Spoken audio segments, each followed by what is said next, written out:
Hi, my name is Susanna Mills, and I'm the editor-in-chief of the American Philatelist Society.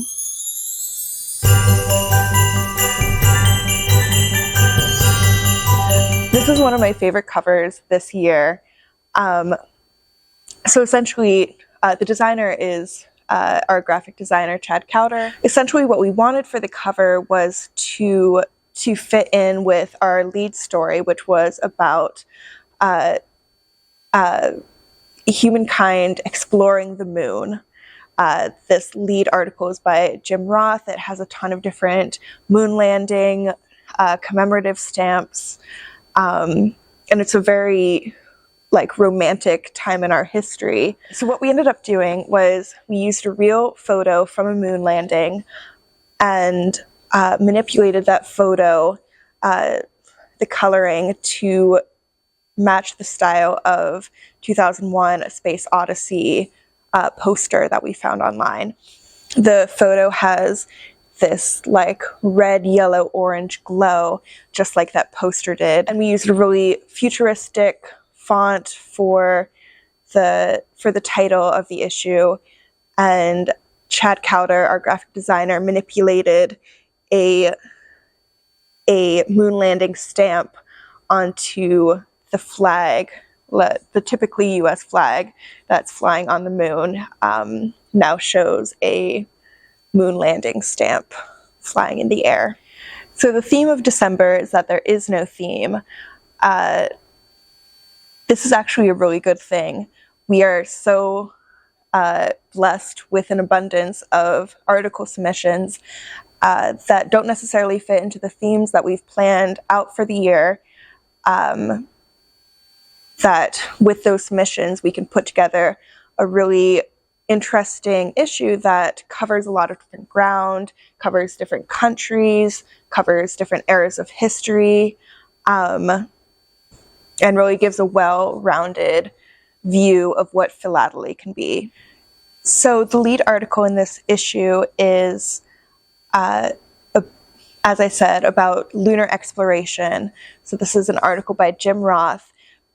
Basically, he goes through the 13 stamps that have been issued to honor, to commemorate, to get people excited about humankind stepping on the moon, exploring the moon, learning about it. And so what Jim does is he goes through each one and tells some of the backstory, why they decided to issue this stamp, and he shows supplemental information, such as the first cover to ever be canceled on the moon.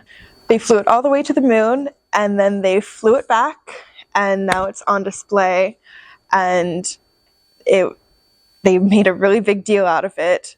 Another article that I want to talk about is by James Milgram, and it's about a subject that's very near and dear to his heart: vaccination, but not COVID-19 vaccination, but the earliest days, the creation of vaccines, smallpox.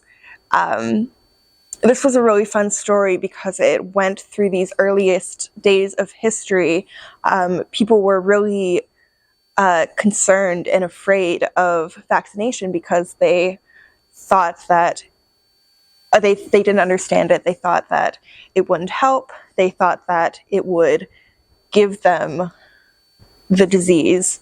And obviously that was in the very early days of us understanding this kind of medical science. So this article involves that history.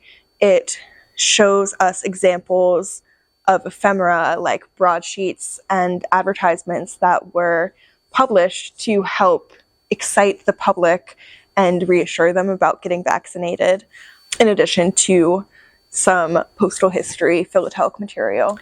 So Bob Lamb is the columnist, longtime columnist of Worldwide in a Nutshell.